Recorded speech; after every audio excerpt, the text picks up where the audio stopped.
गांव में एक धूर्त और लालची सेठ का एक बहुत बड़ा मुर्गी फार्म था। एक दिन लालची सेठ ने सोचा, गर्मी तेज बढ़ रही है, इन गर्मियों में मुर्गियों को संभालना और बचाना बहुत मुश्किल काम है। इसीलिए मैं सारी मुर्गियों को अभी बेच देता हूं और गर्मी खत्म हो जाए तो मैं फिर से नए मुर्गियों को लेकर आऊंगा। इस तरह मुझे नुकसान नहीं होगा। उसी गांव में एक मेहनती किसान बलराम रहता था। वह काफी दिनों से कुछ मुर्गियों को पालने की सोच रहा था। जैसे ही उसे पता चला कि गांव के सेठ मुर्गी बेचना चाहता है, बलराम उस सेठ के पास गया और कुछ मुर्गी खरीदने की बात कही। भोला भाला बलराम को देख लालची सेठ में लालच जगा।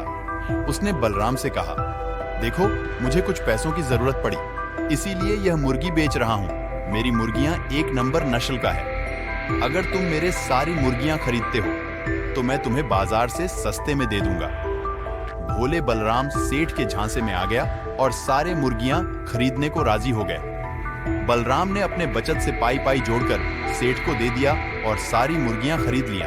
अब मेहनती बलराम सुबह शाम मुर्गियों की रेख देख में लग गया। उनकी दाना पानी, साफ सफाई, इन्हीं में उसका सारा दिन निकल जाता था, इस आस में कि मुर्गियों के अंडे से उन्हें कुछ आमदनी हो सके। कुछ दिन बाद वह लालची सेठ बलराम के घर हालचाल पूछने के बहाने आया और देखा कि मुर्गियों ने ढेर सारे अंडे दिया है। उसने बड़े से थैले निकाला और मुर्गियों के सारे अंडे भर लिया और वहां से जाने लगा। यह सब देख बलराम हैरान रह गया। उसने सेठ से कहा, ये आप क्या कर रहे हैं? मेरे मुर्गियों के सारे अंडे आप क्यों ले जा रहे हैं? सेठ ने धूर्त मुस्कान से बलराम से कहा, देखो भाई, मैंने तुम्हें अपने मुर्गियां बेचा है, अंडे नहीं। इसीलिए यह सारे अंडे पर मेरा हक है। इसीलिए मैं अब से रोज यहाँ आऊंगा और अपनी अंडे यहाँ से लेकर जाऊंगा। अब धूर्त सेठ रोज बलराम के फार्म पे आने लगा और सारे अंडे ले जाने लगा। सीधे सारे बलराम को कुछ समझ नहीं आ रहा था कि क्या करें। निराश और उदास बलराम एक कोने में रोने सी शक्ल बनाकर बैठा रहा। बलराम को यूं निराश देख उसका पड़ोसी भगीरथ उनसे मिलने आया और पूछा कि क्या बात है। सारी बात सुन भगीरथ ने दिलासा दिलाया कि धूर्त सेठ से निपटने के लिए उनके पास एक उपाय है, जिससे इस धूर्त सेठ से छुटकारा भी मिल जाएगा और उसे सबक भी मिल जाएगा। बलराम अपने पड़ोसी भगीरथ के कहे अनुसार करने को राजी हो गया। अगली सुबह जब लालची सेठ बलराम के घर अंडे लेने आया तो उसे दरवाजे पर कल्लू पहलवान बैठा मिला और दरवाजे ऊपर एक बोर्ड था जिसमें लिखा था, अंडे का शानदार होटल।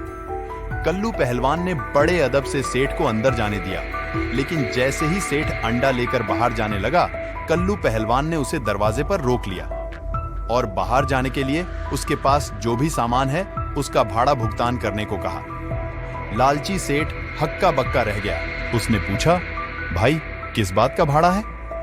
तभी वहां भगीरथ बलराम के साथ आया और कहा, भाई साहब, जैसे आपने मेरे मित्र बलराम को सिर्फ मुर्गी बेचा है, अंडा नहीं, वैसे ही जितने भी दिन आपका अंडा हमारे होटल में रहा है, उतनी दिन का भाड़ा प्रति अंडे 100 रुपए के हिसाब से आपको बलराम को देना होगा।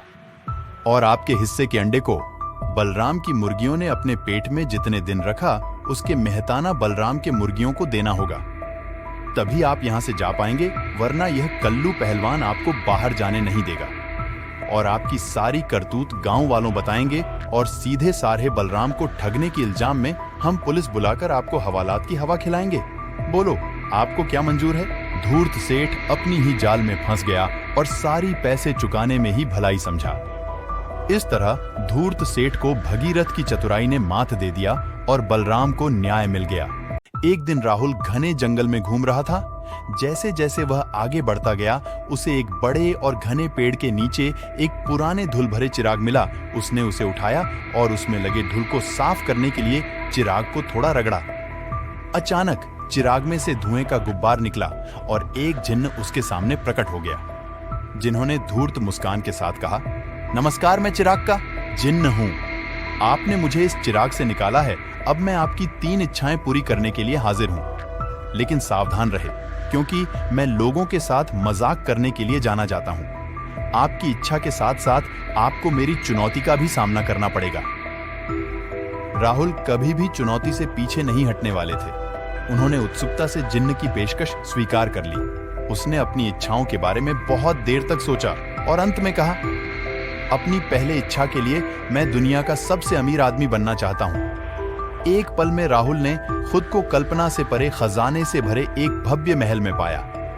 वह यह सोचकर खिलखिलाकर हंस पड़े कि उसने जिन्न को मात दे दी है।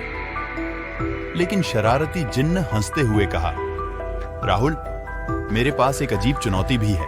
आपकी संपत्ति अनंत है, लेकिन आप उन बंदरों से घिरी रहेंगे जो आपकी संपत्ति चुराना और सबसे विचित्र स्थान में छुपाना पसंद करते हैं। राहुल के महल पर जल्द ही शरारती बंदरों ने कब्जा कर लिया। राहुल अपने धन को छुपाने की कोशिश कर रहे थे, लेकिन शरारती बंदरों ने एक एक कर सारा सोना उठा लिया और वहां से भाग गया। निराश लेकिन निश्चिंत राहुल ने ध्यान से अपनी दूसरी इच्छा के बारे में सोचा और कहा, हे जिन्न, मेरी दूसरी इच्छा है कि मैं दुनिया का सबसे शक्तिशाली जादूगर बनना चाहता हूं। जिन्न मुस्कुराया और उसकी इच्छा पूरी कर दी। राहुल को अचानक एक अविश्वसनीय शक्ति का महसूस हुआ। उसे भूख बहुत लग रहा था, तो उसने जादू से एक भव्य दावत बनाने की कोशिश की। पल भर में हजारों प्रकार के स्वादिष्ट व्यंजन उसके सामने प्रकट हो गया। लेकिन व्यंजन के साथ जिन्न का 2 पेटू भाई भी प्रकट हो गया। राहुल अपने थाली से कुछ निवाला मुंह में डाल पाता, उससे पहले ही जिन्न के 2 पेटू भाई ने सारा खाना गटक लिया। बेचारे राहुल के लिए कुछ बचा ही नहीं। उनके द्वारा किया गया प्रत्येक जादू अप्रत्याशित परिणाम देता था। अब राहुल ने अपनी जादू से उड़ान भरने के लिए जादुई कालीन का इंतजाम किया और उस पर बैठकर दुनिया का सफर करने निकाल पड़ा। लेकिन कालीन इतनी तेज उड़ता था कि राहुल को लगा कि वह एक तूफानी बवंडर का सामना कर रहा है। जब जादुई कालीन को रोकने की कोशिश की तो वह झटके से रुक गया और राहुल को आसमान से जमीन पर पटक दिया। जितना अधिक उसने अपनी नई शक्तियों का उपयोग किया, वो अधिक अनियंत्रित और बेटूके होते गए। हताश होकर और यह महसूस करते हुए कि वह जिन्न को नहीं हरा सकता, राहुल ने अपनी आखिरी इच्छा के तौर पर शरारती जिन्न से कहा, आपने मुझे जो धन और शक्तियां दी थी उन्हें वापस ले लें। मैं बस एक साधारण आदमी बनकर वापस जाना चाहता हूं। अनजाने में पल भर में सब कुछ हासिल करने की चक्कर में अपना ही बेड़ा गर्क कर राहुल वापस चला गया।